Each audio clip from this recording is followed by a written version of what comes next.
Hello, everybody. This is Peter Cipcowski, and we're here for another segment of conversations with Roe Jan community area leaders. And today I'm very happy to be chatting with Jill Sims. Jill is the branch manager in Copake for the Bank of Greene County, and she also happens to be on the Hillsdale Town Board. So welcome, Jill. Hey, Peter, how are you this morning? Afternoon, actually. Afternoon. Thank you so much for being here. This will be fun. We go way back, of course, to our childhood in Copake Falls. Why don't you talk a little bit about your childhood, which I know did not start in Copake Falls. Tell us a little bit about your roots. Oh, okay. So, well, I mean, I'm not here, but I went to school here. But yeah, I started my life in Canada. From Canada, we moved to Minnesota. I was in Minnesota until I was in ninth grade in high school. Right in the middle of ninth grade, I had the luxury of moving to Huntsville, Alabama. Didn't really care for the South terribly much, but was down there for the end of my freshman year of school. And then we moved to New York. I started New York in my 10th grade and had the Acconomic school, which was quite different than any of the other schools I'd already been to.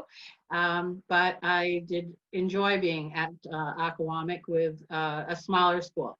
I did like being in a small school because Alabama was monstrous, and Minnesota was a nice high school in a very nice area, lots of doctors and lawyers and things like that. So getting back to a small school was good. And in a very small town, that was unique. How did your parents settle in Copake Falls? Why Copake Falls in particular? Well, I mean, it was just, we spent a lot of time all over Columbia County looking for a house. Basically what we were in that whole industry where all manufacturing all of a sudden from up north went racing down south because labor was so much cheaper, and it was so much cheaper to have production in down south. So lots and lots of manufacturing went down south, and my dad was in commercial refrigeration manufacturing. And so he had spent some time building a plant in Huntsville, Alabama. That whole business went down there, and shortly after being there, they sold out. And when they sold out, you know, the head honchos go first to make their payroll look a little bit better, so they're more appetizing to purchase. And with that, he signed on to Foster Refrigeration. Foster Refrigeration had about, I want to think about 5 companies, but their headquarters was located in Hudson, Lower Hudson.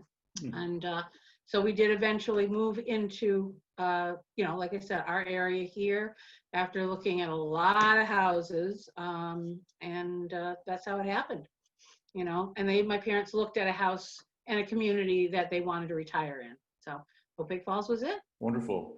And it was a beautiful Victorian house. Yeah.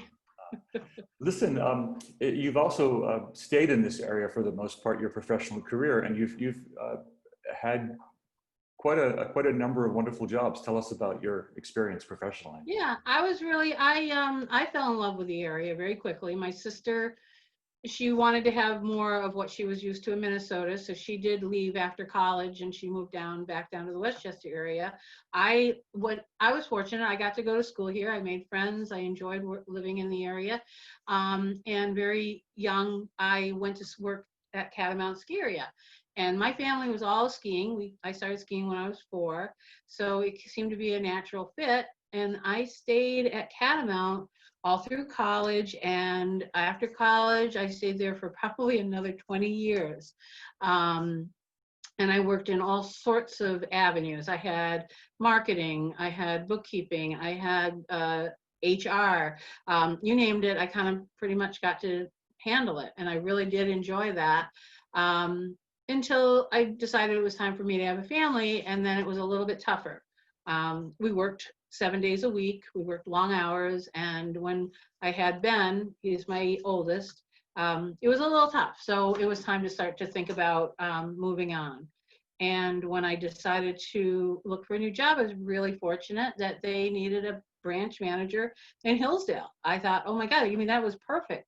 I didn't want to have to drive up to Albany for a job, or I didn't even want to drive into Hudson for a job.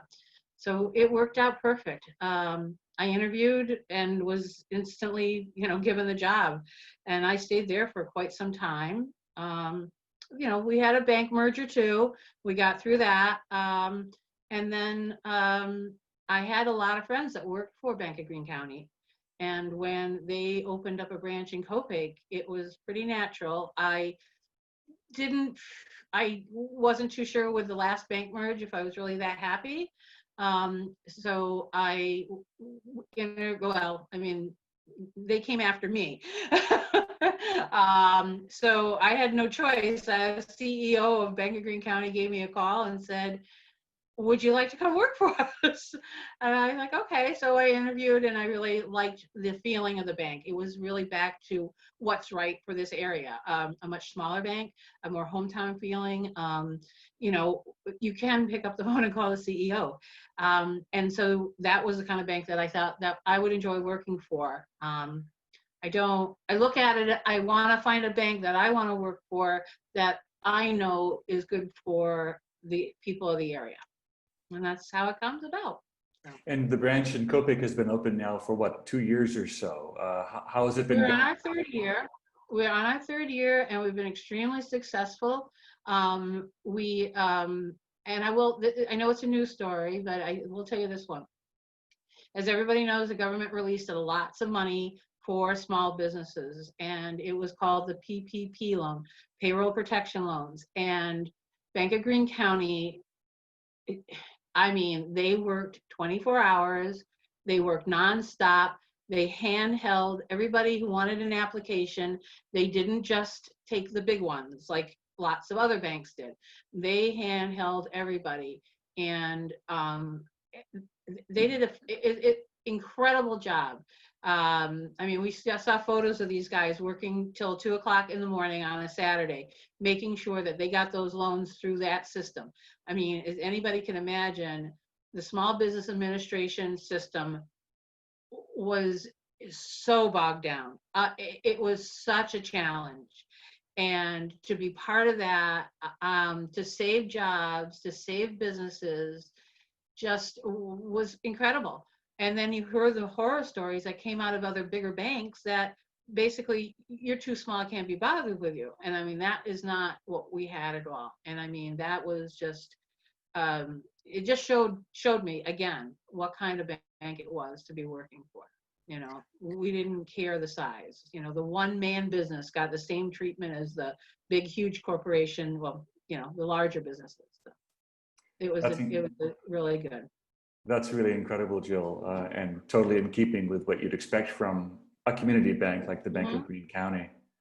Yeah. Hey, what motivated you years ago now to get involved in Hillsdale town government? I think somebody just said, hey, you should do this. I volunteered, and I worked with the park program. I was helping out with some of the summer park stuff going on. This is before Ben and Rusty were even in the summer program, and so I started helping with that, and things were just moving along, and all of a sudden there was an opening. That person actually, I think, oversaw the park at that point. And so I didn't have to run for election because the person had left in the middle of their term. I took their spot for the rest of the year, whatever, and then I had to run, which I guess it was great because I got a feel of it and if I liked it or not. And since it seemed to be okay, I figured, all right, I'll run. And, I was elected and have been elected every time I have run. My interest has always been the parks. I don't know if it's the parks so much interest is the children are the interest. Making sure that there is something for kids, making sure we're doing what we can. My kids are long gone, out of high school, out of college.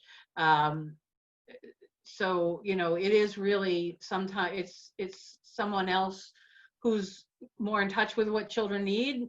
Is time to maybe step up and get involved, because to me, a summer should be, barefoot and swimming and getting dirty and having tons of fun. That's what summer should be for a kid. Hey, Jill, that is absolutely true. And our park program is so connected to nature in the Roeliff Jansen Park. It's very much about that. But before we talk about the program and the challenge we face now this summer, tell us a little bit about that transition. It wasn't so long ago, you and I were looking at a bunch of kids who were running around the Hamlet Park and had a very small space before the Roeliff Jansen Park was available to us. Well, I mean, the Hamlet Park, those kids, they had fun. They enjoyed it. I mean, Ben and Rusty went there. They enjoyed it. We took field trips, lots of field trips. You don't have to have a ton of equipment to have fun. I mean, just a big, huge green open space and some imagination. I say crab soccer. I don't know if anybody knows what crab soccer is, but a game of crab soccer. That's where you all crawl around on your hand, you upside down on your, and kick a huge ball around. That's entertaining to kids. They need to get together and they need to be able to play a game. They had tie-dyed, and we're doing a lot of the same thing in a different space. What we've added to it is the hikes and the garden and the, oh my God, Linda Knickerbocker included this, is the stream hikes. So we're getting a lot of hands-on education. Sounds like, there's a little boy who is just loves chasing crawdads, and how to catch them and what, I remember seeing him the first time he came home from park. It was like, wow, he had so much fun and it was a great time for him. So yeah, and the Hamlet Park had its purpose. It did its bit. And, as long as you keep them entertained and you do, keep them busy, as long as you got a green space, you got a park. Yeah, I guess the biggest challenge with the Hamlet Park for the youth program is that we were limited with the number of kids we could accept because in the case of bad weather, we had a very limited shelter for them, and in the Hamlet, I beg your pardon, in the Roeliff Jansen Park, we have unlimited space and lots of shelter. Oh yeah, I mean, that was the biggest downfall of that, and that's probably why we took so many field trips, is to be able to, get them out of that, because we had the basement of that. I give the food pantry credit, but the basement of that building was in pretty rough shape, and the bathroom was pretty rough. But if these kids didn't have that park, that meant they were probably just sitting home watching television. They weren't doing anything. Both parents, lots of households, both parents have to work. We don't have any choice. If they go to a babysitter, they've got maybe five kids. Maybe if they're lucky, they have another kid their age. This was a whole pile of kids that all together. Yeah. And by the way, Betty White and the Roeliff Jansen Food Pantry is very happy to have that space, and it's much improved. And we talked to Betty a few weeks ago, and she's very proud of that space. And apparently, it's good. Very well. Good. I'm glad it went for a good use. The building is being well used these days, both upstairs and downstairs. Yep. No, I have to say that building, I mean, the police station being there has been great. It's a perfect space for them. The food pantry is if they're happy there, then that's good. So let's talk a little bit more about the way COVID-19 has impacted the Bank of Greene County. Just tell us briefly a little bit about the process that you've undergone the last couple of months. Well, I mean, it's been interesting. I mean, to say the least. I mean, we were open. The lobbies were open for the first couple of weeks as it was kind of realizing what it all was. And we could see definitely a different pattern in what was going on as far as, cash and so on like that. And then all of a sudden we got the word is that's it, we're closing down the lobbies, which I think came at a very good time. I don't think there was a need to close them earlier. I think it would have been worse if we had stayed open later. I think the timing with that was perfect. But then we had to relearn how to do everything. how do we do loans? How do we open accounts? How do we do this? Everything had to be done through the drive-through. So I would say I'm going to say between staff and customers, we were back to plain normal operations within a couple weeks. And yeah, it all had to go through the drive-through. But you know what? You wanted a checking account, you called up or you stopped by, we did a form, had you go to the parking lot, wait a little bit, came back up, your account would be open. Loan information went through the drive-through window. We did notaries. I mean, I can't tell you how many notaries I do. And at first they're like, how are you going to do this? I'm like, you just come to the drive up. I can see you. I can see what you're doing. And it works. We were concerned that we were going to have a panic as far as people getting money out. But I think people very quickly realized that was worse, making it worse. You're better off, using a card. You're not handling that dirty money. But and everybody adjusted pretty well. We are getting ready to open the lobbies shortly. So we're having discussions on what we're going to do with that. We're going to kind of open slowly. We're going to limit the space that people can get into because we don't want to have to sterilize the whole building every night. So we're going to try and keep it a narrower area because we're going to have to, we have to thoroughly clean the building where people have been after they leave. So we're going to try and narrow that down. I think the bank has had a phenomenal approach at it. I know that people are not happy about having to sit in long lines through the drive-through. We haven't had that. We're fortunate. We haven't had that at all. They have run into that at other branches.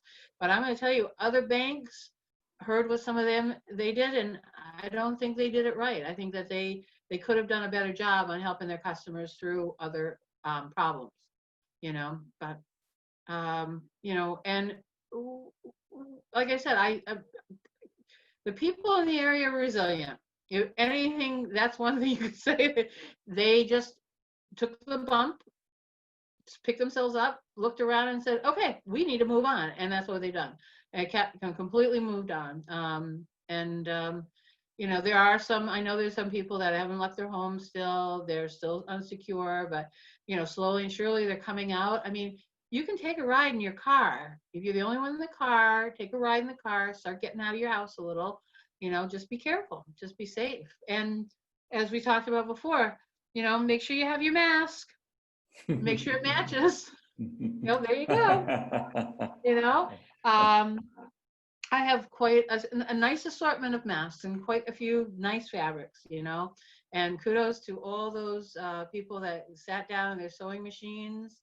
I have masks from about 5 or 6 different people that have made them, and they all make them a little different, but they've all done a phenomenal job. So that's what maybe that's what we'll do, because the governor did that. He made a more big thing of masks. Maybe that's what we should do too. People have been incredibly generous by providing these, and I know the governor just passed an executive order, or signed an executive order the other day, authorizing businesses and banks, I would assume, to turn people away if they don't have a mask. What do you anticipate doing at the bank? We have signed masks are required. Since we've already been at doing absolutely everything at the drive-through, there's going to be very little reason for somebody to come in unless they really have a problem. So if somebody just has a deposit and they don't want to wear a mask, use a drive-through. It's still there. If you have a problem putting a mask on and you want to open a checking account, we'll still work with you through the drive-through. We'll do whatever we have to do to help you out. But if we have like somebody who just, oh my God, I forgot my mask, I really need to come in, we have a small supply of masks that we can help out a customer with. We're not talking about a huge stack. We're not going to take them away from people that really need them.